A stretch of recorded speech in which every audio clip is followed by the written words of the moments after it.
What are you eating? Double decker. Do you know what? I ain't had one of them in a very fucking long time. They're too good. What twisted fruits? Not the bowl cut. We're not talking about the fucking bowl cut, okay? Talk about OCD. Because I've seen like loads more about.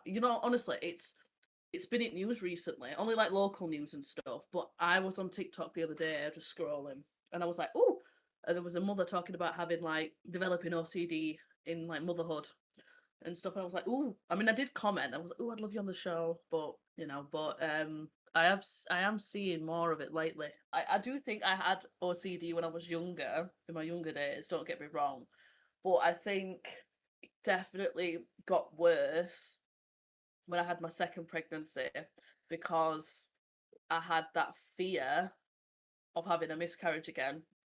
Um, that's what my therapist told me. That's what she said. Look, it's probably because you've had a miscarriage before, so you have this like fear that you're gonna lose by now. Well, nearly 4 year olds. So, that's what she put it down to. So, to give context to people, OCD is an anxiety disorder. To not get it mixed up with other things. It usually stems from trauma, which it does. There are studies being done now to see if it is hereditary or if there's anything like biological in the brain with it. Um, there is different types of therapy. One of the main ones is exposure therapy, which I can get more into, and you can take medication that can ease the anxiety that comes along with it. I don't really personally take any for it, but I can get more into that for it. But so we can go over signs and stuff. I think I had signs personally in childhood and leading upwards. If people don't know, there is many different like types of OCD because often people just think OCD is like ritual cleaning, and it's not. It can be for some people, but it's not. So OCD stands for obsessive compulsive disorder. Um, you can also have OCD without the compulsions, which is called like pure O, where you just get the obsessive thoughts, but you don't get that compulsion to do something. So you've got like contamination OCD, which is your fear of germs, illness, contamination, leading to excessive cleaning or avoidance. Then checking OCD, you check your doors, your windows, and then obviously you've got like intrusive OCD, which can be called harm OCD, which you have the intrusive thoughts to hurt someone else or yourself. There's loads, like so I'm reading that there's OCD where you think you're a nonce. There is. It's religious OCD, like you say. Like if you don't do which I actually had when I was younger for a bit. Like if you'd get intrusive thoughts of like, well, if you don't do this, Jesus is gonna kill you. It's It's whack. not funny. That's the best. It's not funny, but it's like so out there. Do you know what I mean? It's like it's mad how much it can control your life. That's what like throws me. So I think mine happened in childhood because my mum was a hoarder. Now whether she'd admit that to your face, I don't know, but she was a hoarder, give or take. I was never like allowed friends round to the house because obviously she'd feel. Oh my god, Reese, can you shut that window, please? Okay, so my mum was a hoarder growing up, and I was never like allowed friends over and stuff because obviously she felt shame from that. Uh, and she didn't really stop with it until she met her now husband when I was probably around 16. Because not so long before I started having like my first boyfriend then. And I had him over and stuff, and I think he'd be like, "What the fuck?" To be fair, like rightfully so. So we used to live in a bit of a state, uh, and like I can remember as young as probably even like 8 and 9, there was things there. I remember because there's absolute whack stuff. Like I remember going up to I was really into Doctor Who as a kid, right? At one point, I went through a fucking Doctor Who phase. My bedroom was just Doctor Who, right? And I had it in my head, I had this intrusive thought that my nan was an alien from Doctor Who. So I My nan's genuinely dead. went down and my nan's dead. And I went up to her genuinely with this toy sonic screwdriver, shaking and like crying and pointing it at her, being like, you know, I think you're a monster. And I was like, proper genuinely. Are you my mummy? Don't I couldn't watch that episode. It Yeah, shit me up when bad. that first came on, I was just like, yeah, I'm gone. Like, I'm not a Doctor Who fan anymore. It took me a few weeks to start watching it again because I was worried the next episode would be scary as well. Like that was scary because I think around then it was like the Weeping Angels as well. I Yeah, think. it was a rough time for Um, kids. I remember things like that, and I would be very, especially when I started getting into high school, so like age 11 plus, I'd be very apologetic. I'd be constantly saying sorry. I mean, obviously, I'm still not great for it now, but it was really bad then, where people would be like, "Izzy, you need to literally stop," Mm. um, which should have been a sign that something was going off at home, you know. But no one picks up on this shit. But anyway, um, I think even I can register with it now that saying sorry with things kind of brings me some kind of peace, and I think it sometimes is genuinely a compulsion to do it, and then I'm like, oh well, I've said it now, so just in case I'm all right, like just in Yeah, case because I'm all you right. do say sorry like a lot more than any other person. Bad, isn't it? I know. But I was just about to it say it then. it doesn't create any problems. It's always No. like what you saying sorry for. Yeah, trauma. Um, Yeah, I was gonna say that I grew up with my grandma had been hoarding OCD. Like she had 3 rooms that were full to the top of stuff. She couldn't even open the door. mental illness weren't real then, though. Remember Yeah, she that. said she didn't have any issues. And then like their conservatory was full to the top as well. You couldn't even go through it to get to the garden. Kitchen was full of stuff. Um, and then my mum tried to get away from that stuff. But I don't know what like if it was how my mum was or not, but like my sister and I have both turned out to have contamination OCD. I don't Mm, know if what else she deals with, but I also have like pure O, it's mm. the intrusive thoughts. Um, but yeah, I kind of think it's in the genes. Yeah, I think they say from what I've read, if if your parents or like some relatives have got like mental illness, and obviously you can be more likely to develop it yourself. Um, yeah, it's shit. And there's things that like obviously can trigger it more than other things. I'd like to think I've got mine quite under control now. I've actually been really good. I'd like to say proudly I'm in my remission with my OCD. It's very, very rarely I get anxious about it and stuff, and the thoughts will creep in. Um, I, for me, it got bad. It got bad when I had my daughter. That was like the worst I think it had ever been, because like it were affecting other people. Then at that point, it weren't just affecting me. Um, like for example, I'll go through some examples. So like before people could enter the house, I'd get you to sanitize your hands. Mm, Um, yeah. I had industrial size like sanitizers in every single room of my house as You ain't giving well. my child herpes.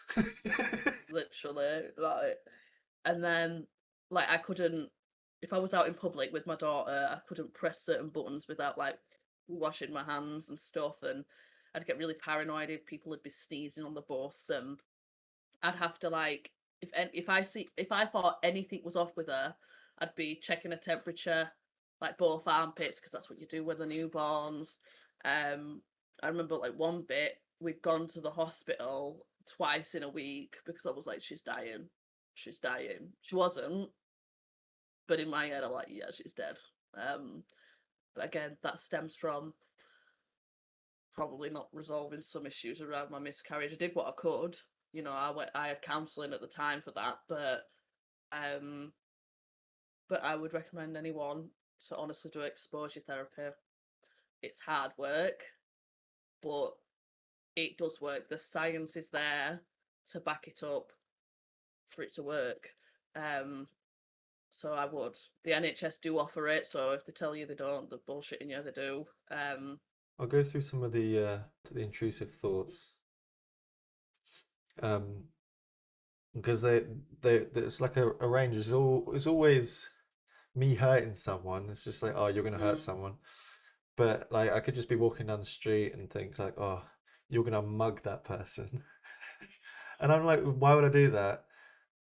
But the thought's just like, yeah, nah, you want to mug that person, like just do it. Like mm, you want to do it, like, and I'm just like, whoa, what is going on right now? It's really yeah, confusing. And then yeah, there's other ones where it's like of like sexual natures as well, like that mm, make me afraid to like get intimate with anyone or anything mm, like that.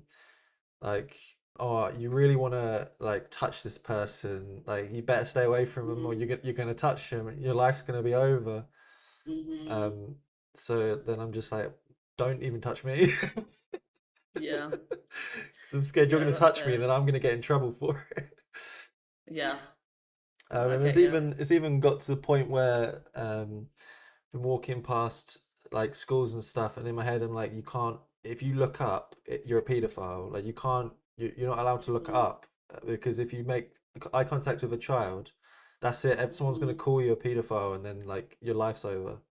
So I would yeah, stay inside before, like, I would know the times when kids would leave school, which is even more, that's weird. Why are you learning that bit? But it's so I could avoid going outside mm, when all the kids were coming out, because like the thoughts are like you're never actually going to do any of these things. It's like yeah, the thoughts are just telling you you're the worst person, you shouldn't be around, and it scares you that you're mm, going to do something when never gonna do anything. Like yeah. I haven't hurt anyone, so It's mind-boggling. I remember like I say, I have definitely growing up like religious OCD because I used to go to church and stuff when a lot of like after like the abuse I had as a child, I then started like going to church for a while. So I think that unfortunately like clashed, and then I would be like, if I don't pray, God's gonna kill me and all my family. Um, yeah, I've never dealt but with religious OCD. Um, I've always seen like religious stuff as like just stories anyway.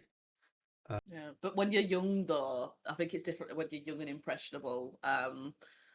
You know, so and to me in my head, I was like, this is the almighty. Do you know what I mean? Like this is the because I used to be like, oh my god, what if he watches? What if God watches me while I take a shower? Nonce. But sorry, God. Lost all Christian viewers. Literally. I think like the worst one, which I don't even know if you'll be able to put this in to be fair, but one of the worst like intrusive thoughts I've had was like I remember my daughter, she was tiny. She was like in her little like bouncer thing or something.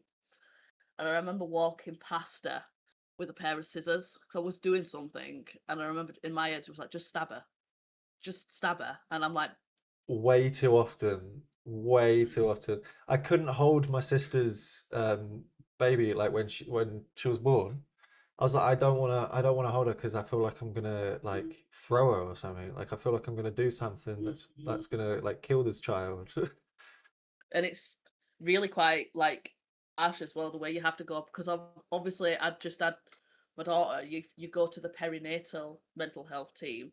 So in my town, I don't know if it's still the case anymore. We were the only place in the UK to have a mental health midwife that specialises in mental health. It's really lovely. Actually, she came to see me after I gave birth and that.